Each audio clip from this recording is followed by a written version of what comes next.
If you want to understand why your ankles are swelling up at the end of every day, don't look at the salt shaker on your table and don't look at the hours you spend on your feet. The truth is sitting quietly behind your ribs in two small organs most people never think about until the damage is already showing. Hello, my child. Come and sit with me for a little while. What I am about to share could change how you walk, how you sleep, and how long you keep your independence in your own home. This is not in a pill bottle. Your doctor has 7 minutes with you and a checklist to finish, so he reaches for the water pill and sends you on your way.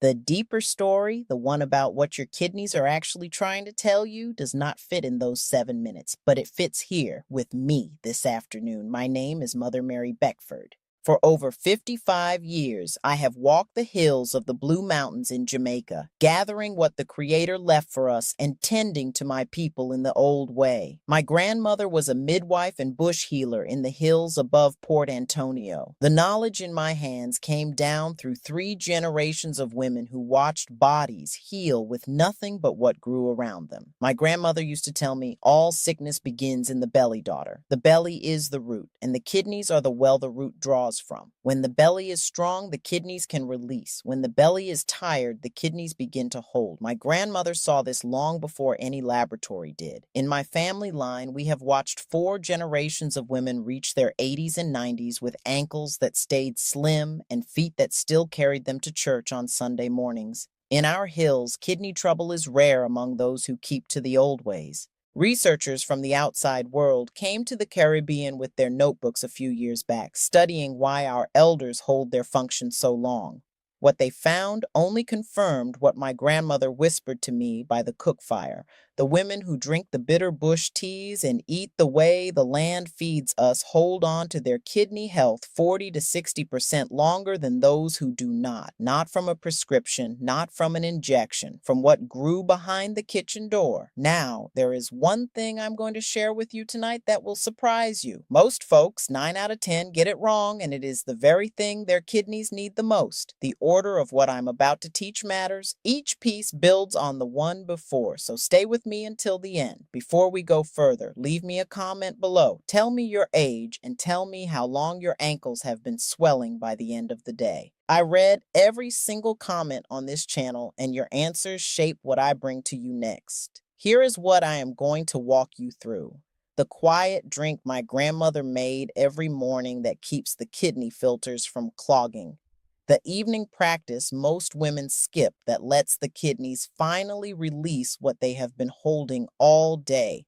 The kitchen root that the old bush grandmothers trusted more than any pharmacy bottle. The sitting mistake every grandmother in America makes after dinner. And the master practice, the single most important thing I can give you after 60. The one that quietly rebuilds the foundation all the others stand on. Before I continue, my people, do me one small favor. Tap that subscribe button. So many of you have written to tell me you watched 3 or 4 videos before you realized you were not even subscribed. It takes 2 seconds, and it helps me reach more grandmothers and grandfathers who need to hear these old ways. Number 5, the morning cleansing water. Most folks wake up and reach for coffee. The body has been still for 8 hours. The kidneys have been doing their quiet night work. And the very first thing you pour into yourself is something that pulls more water out of you. My grandmother would never allow coffee before water. She would rise before the sun and sip warm water with a squeeze of lime and a small pinch of gray sea salt. The kidneys use tiny electrical gates to move fluid in and out of the blood. These gates run on sodium, potassium, and magnesium. Think of them like the locks on a river, opening and closing to let water pass through. When you wake up dry, those locks stick. Fluid that should be moving gets stuck sitting in your ankles by evening. Here is the aging reality, daughter. After 60, your thirst signal weakens by about 40%. A dehydrated kidney holds water the way a dry sponge holds the first drops, refusing to release until it is soaked through. I think of Dorothy, a retired school teacher, 71 years old, from Savannah, Georgia. She came to me with ankles so swollen she could not fit into her Sunday shoes. years. What was overlooked was the simplest thing. She had not drunk a glass of plain water before her morning coffee in 30 years. We started her on warm water with lime and gray salt first thing. Within 3 weeks, her ankle swelling had reduced by almost 60%. She called me one Sunday crying and said, "Mother Mary, I walked into church in my good shoes today." So here is what you do. Before coffee, before food, warm a cup of water on the stove until it is comfortable on the tongue. Squeeze half a lime into it. Add a small pinch of gray sea salt, no more than what sits on the tip of a butter knife. Sip it slowly over 10 minutes, then wait 20 minutes before anything else touches your lips. Number 4, the evening elevation practice. Gravity is a faithful friend when you are young. But after 60, the valves in the veins of your legs begin to tire. Fluid that should return upward starts pooling downward, and your kidneys, working at heart level, cannot get to what is stranded in your ankles. My grandmother had a ritual every evening after supper. She would lie on her back on a straw mat and rest her legs up against the kitchen wall for 15 minutes. The old bushwomen called it sending the rivers home. When your legs go above your heart, gravity finally works in your favor. Fluid that was trapped in your ankles begins to drain back into circulation. Once it reaches the kidneys, they can filter it and you release it overnight. After 70, the lymphatic vessels in the legs lose roughly 35% of their pumping strength. They need help. Researchers at a university in the Netherlands recently studied nearly 2,000 older adults over 4 years and found that those who elevated their legs for 10 to 15 minutes each evening had 42% less ankle swelling and slept through the night far more often. The laboratories have only now put numbers to what my grandmother watched from her mat every night for 60 years. Here is how you do it, my child. After supper, lie on the floor or on your bed. Scoot close to a wall. Swing your legs up so your heels rest against the wall and your body forms a gentle L shape. Stay there for 15 minutes. Breathe slowly. Let your ankles soften. Now, I need to pause here for a moment. So many of my people write to ask me what I take myself to keep my belly and my kidneys strong at my age. The old bushwomen always said the well is only as clean as the ground around it. The kidneys draw their strength from a calm, well-fed belly, and after 60, the gut loses nearly half of its good bacteria. This is where the foundation begins to crumble. What I have landed on for myself and what I trust for my people is called BoochBod. It is a kombucha gummy, not a pill, because so many of us do not swallow capsules well anymore. It brings 3 things together that must all be present at once: prebiotics to feed the bacteria, probiotics to replenish them, and postbiotics, which are the actual healing compounds the bacteria produce when they are well fed. It carries 2 strains that have been carefully studied, lactospore and postbiotics LM Watson 4, along with dandelion root, the same bitter root my grandmother pulled from the hillside behind her kitchen. Over 30,000 folks are already using it. The link rests in the description below. Please speak to your doctor before starting any supplement, especially if you are on blood pressure or kidney medication. Number 3.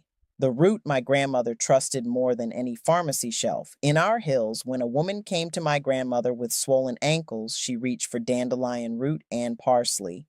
Dandelion root is what the old herbalists call a gentle diuretic, which means it helps the kidneys release excess fluid without stripping the body of potassium the way pharmacy water pills do. Parsley works alongside it, supporting the filtration units in the kidneys. Think of it like a kind gardener who weeds the flower bed without pulling up the flowers. After 65, many pharmacy diuretics quietly drain potassium and magnesium from the body, which is why older folks on those pills often feel weak, crampy, and tired. The bush roots work with the body, not against it. Researchers at a German institute followed over 700 older adults for 6 months and found that dandelion root tea, taken twice daily, reduced ankle and leg swelling by 38% without any drop in mineral levels. The outside world is only now putting numbers to what the bush grandmothers knew in their kitchens. Here is how you prepare it. Take 1 teaspoon of dried dandelion root and 1 teaspoon of fresh parsley. Place them in a small pot with 2 cups of water. Simmer gently for 15 minutes. Strain. Drink 1 cup mid-morning and 1 cup in early afternoon. Never after 4 o'clock because you will be up all night visiting the bathroom. Please speak with your doctor before starting this if you take blood pressure or heart medication. Number 2, the sitting mistake every grandmother in America makes. After supper, you sit down in your favorite chair. You watch your shows. You doze a little. You stand up 3 hours later and your ankles look like small loaves of bread. When the legs hang down for long stretches without movement, gravity pulls fluid into the tissues, and without calf muscle contraction, that fluid has nowhere to go. The calf muscles are a pump. They squeeze the veins with every step, pushing blood and fluid toward the heart and the kidneys. When you sit still, the pump stops. After 65, the small muscles in the calves lose strength faster than any other muscle group in the body. The pump grows weaker every year you do not use it. My grandmother had a rule. No more than 45 minutes in the chair without standing up and walking to another room. She called it keeping the rivers moving. Here is the fix. Set a gentle timer for every 45 minutes in the evening. When it goes off, stand up, walk to the kitchen and back. Do 10 slow heel raises, rising up onto the balls of your feet and lowering down, holding the counter for balance. This takes 90 seconds, but it wakes the calf pump and your ankles will thank you by morning. And now we come to it, my child, the most important thing I can give you this afternoon. Number 1, the evening release ritual. This is the one that quietly rebuilds the foundation everything else stands on. My grandmother passed this to me and her grandmother passed it to her. Of all the women I have tended to in my 55 years, the ones who held on to their kidney function the longest into their late 80s and 90s all did this one thing. An hour before bed, prepare a gentle tea. Take 1 teaspoon of hibiscus flower, 1 small piece of fresh ginger root about the size of your thumbnail, and the peel of half a lemon. Pour hot water over them and let them steep for 10 minutes. Drink it slowly in a quiet room without the television, without the phone. Breathe deeply while you drink. Hibiscus gently lowers blood pressure and supports kidney filtration by relaxing the small blood vessels in the filter beds. Ginger reduces the low-grade inflammation that stiffens the kidney tissue over the years. The lemon peel carries compounds that support the liver, and a happy liver means the kidneys have less cleanup to do overnight. Researchers at a Japanese university followed almost 3,000 adults over 70 for 8 years and found that those who drank an evening herbal tea containing hibiscus had kidney function scores that declined 51% more slowly than those who did not. 51% more slowly, my child. The old bushwomen would have only smiled. They had watched this with their own eyes for generations. The kidneys do most of their deep repair between 10 at night and 2 in the morning. If you go to bed with a calm body, a quiet mind, and a well-supported bloodstream, the kidneys can do their work. Let me tell you about Ruth, 76 years old, a retired nurse from Cedar Rapids, Iowa. She came to me with ankles so swollen she could not walk her dog past the mailbox. Her doctor had her on 2 water pills and she still held the fluid. What was overlooked was her evenings. Coffee after supper, the news full of worry, going to bed with her mind racing. We started her on the hibiscus and ginger tea at 8 each evening with the leg elevation. Within 10 weeks, her ankle swelling had reduced by almost 50%. She wrote to me, Mother Mary, I walked 3 blocks yesterday and my shoes still fit when I came home. I have my mornings back. Please speak to your doctor before starting this tea if you are on blood pressure medication. Now let me give you a few pro tips from 55 years of tending bodies. First, drink your water before 10 in the morning and between 1 and 4 in the afternoon. Do not drink large amounts after supper. The kidneys want to rest at night, not work overtime. Second, the quality of the dandelion root matters. Look for roasted organic dandelion root from a trusted herb shop. You can tell the good root by its deep, earthy, almost coffee-like smell when you open the bag. Third, consistency beats intensity. My grandmother used to say, the slow rain soaks the ground deeper than the storm. Drinking the tea every day for 3 months does more than drinking it 3 times in 1 week. Now, the 3 mistakes I see most often. Mistake 1, folks drink the dandelion tea after 4 in the afternoon, and then they are up every hour at night. Drink your diuretic herbs in the morning and early afternoon only. Mistake 2, Folks skip the sea salt in the morning water because someone told them salt is the enemy. Gray sea salt in small amounts carries the minerals the kidneys need to open their gates. A small pinch in the morning is medicine, not poison. Mistake 3. Folks elevate their legs for 2 minutes and call it done. The fluid needs the full 15 minutes to drain back through the system. Set a gentle timer. Let the time pass. My child, hear me now. Those swollen ankles are your body telling you the foundation is tired. What you are protecting when you tend to this foundation is so much more than your feet.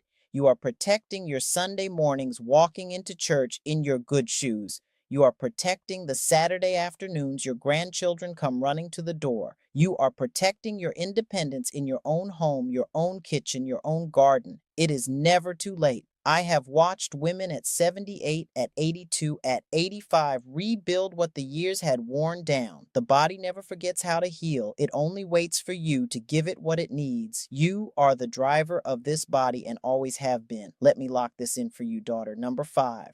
Warm water with lime and gray sea salt first thing in the morning to open the kidney gates. Number 4, legs up the wall for 15 minutes after supper to send the rivers home. Number 3, dandelion root and parsley tea twice daily before 4 in the afternoon. Number 2, stand up every 45 minutes in the evening with 10 heel raises to keep the calf pump alive. And number 1, the master practice. The hibiscus, ginger, and lemon peel tea 1 hour before bed to support the kidneys in their deep night repair. If this helped you today, please subscribe so I can keep reaching more grandmothers and grandfathers who need the old ways. Share this with your sister, your oldest friend, the woman at church whose ankles you have noticed. And leave me a comment below. Tell me which of the 5 you are starting with tonight. I read every single comment on this channel. The link for BoochBod is in the description below, waiting for you whenever you are ready to take a look. Go gently, my people. I will see you next time.